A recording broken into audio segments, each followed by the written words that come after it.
Morning students, I am Arvinder Singh Man, PGT Commerce, Vidya Ashram Public School.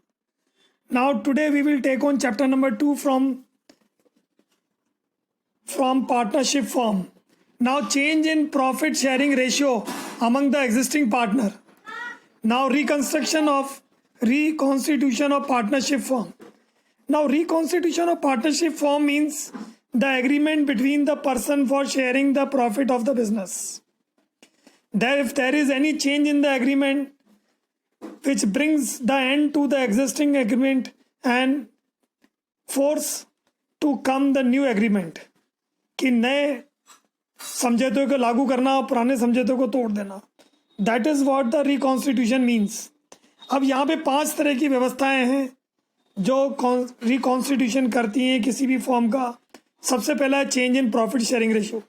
अगर किसी संस्था में profit sharing ratio change कर दिया गया है तो रिकॉन्स्टिट्यूशन ऑफ पार्टनरशिप फॉर्म माना जाएगा. Admission of new partner. अगर किसी पार्टनरशिप फॉर्म में अगर कोई नया पार्टनर आया है तो it is result into reconstitution of form. तो ये माना जाएगा कि रिकॉन्स्टिट्यूशन की तरफ हम जा रहे हैं. Retirement of the existing partner and admission and death of the admission of partner and amalgamation of 2 partnership firm.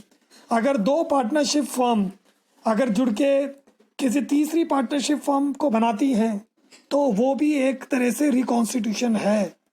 Now page number 2, the change in profit sharing ratio among the existing partners. अब जब इन 5 चीज़ों पर जब reconstitution होता है तो सबसे पहला जो इम्पैक्ट आता है वो सैक्रिफाइसिंग रेशियो पे आता है. अब सैक्रिफाइसिंग रेशियो क्या होता है?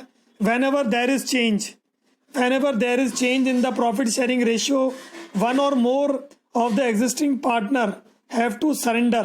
कुछ पार्टनर जो हैं वो अपने हिस्से को सरेंडर करते हैं और किसी नए पार्टनर के संबंध में या एग्जिस्टिंग पार्टनर के संबंध में फेवर में वो अपने हिस्से को दे देते हैं. तो कुछ लोगों को फेवर होता है और कुछ लोग उसको सेक्रीफाइस करते हैं. तो जो देते हैं, जो सरेंडर करते हैं, वो उनके लिए वो सेक्रीफाइस है. तो सेक्रीफाइसिंग रेशियो का मतलब होता है sacrificing ratio is equal to old ratio minus new ratio. Now what is gaining ratio? Now gaining ratio means when one और more existing partner gain some portion from the other partners. किसी दूसरे partner से कोई share gain करते हैं तो उसे gaining ratio बोलते हैं. And gaining ratio is equal to new ratio minus old ratio.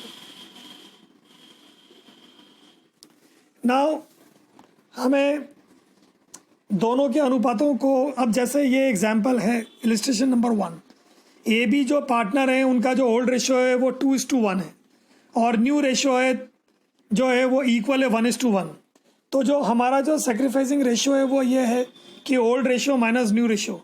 तो 2:1 में से 1:1 घटा देंगे तो we will get 1/6 and 1/6. That means A is equal to 2/3 minus 1/2, that is 1/6, and B is equal to 1/3 minus 1/2, that is 1/6.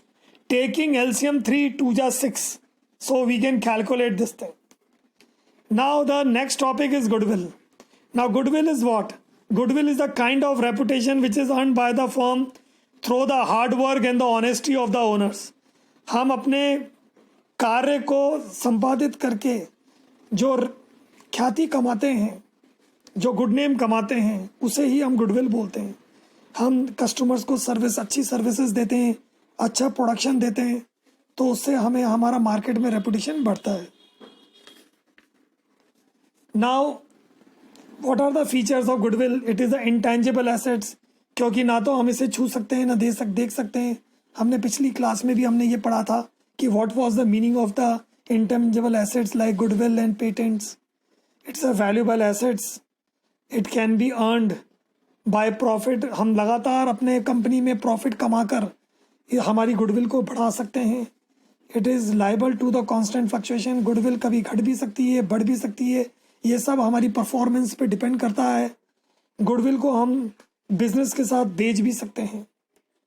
जब हम business को छोड़कर किसी संस्था को बेच देते हैं तो हम उसके साथ अपनी गुडविल भी बेच देते हैं. Now What are the factors affecting the goodwill? The factors affecting the goodwill is the location of the first point is location of the business.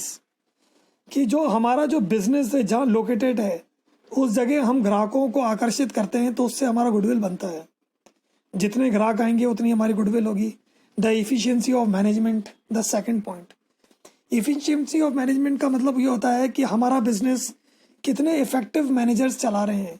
अगर वो इफेक्टिवली उसको चला रहे हैं तो कंपनी की संस्था को ग्रोथ भी करेंगे, डेवलपमेंट भी करेंगे, उससे हमारा गुडविल बढ़ेगा.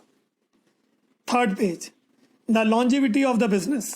The longevity of business stands only when there is profit and hence the result into goodwill.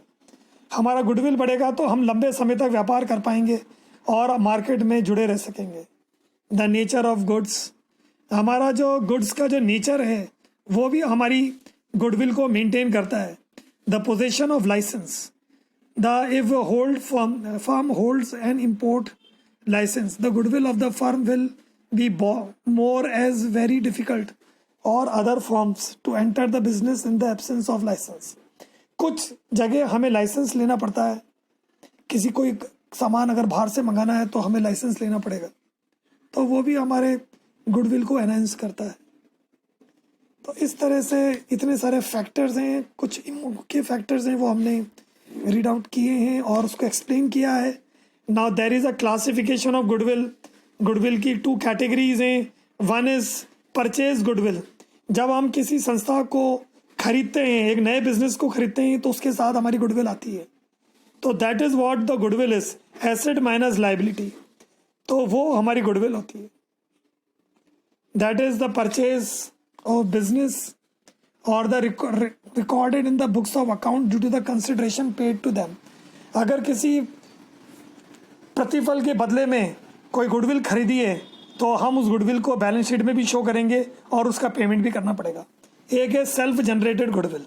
Self generated goodwill वो गुडविल होती है जो हम अपने कार्य से, अपने अच्छे कार्य से और अच्छा सामान बेचकर क्वालिटी मेंटेन कर कर हम उसको बनाते हैं. ये बहुत लंबे समय तक गुडविल को हासिल करने के लिए बहुत लंबे समय तक हमें मार्केट में बने रहना पड़ेगा, अच्छे सामान बेचने पड़ेंगे, अच्छा व्यवहार बनाना पड़ेगा, तब हमारी गुडविल बढ़ेगी. The true cost cannot be placed.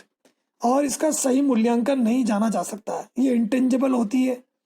It is recorded in the books of accounts, क्योंकि इसको बुक्स ऑफ अकाउंट्स में लिखते हैं, लेकिन इसका पेमेंट नहीं होता है. लेकिन ये इसको हम अर्जित करते हैं अपने अच्छे काम के द्वारा.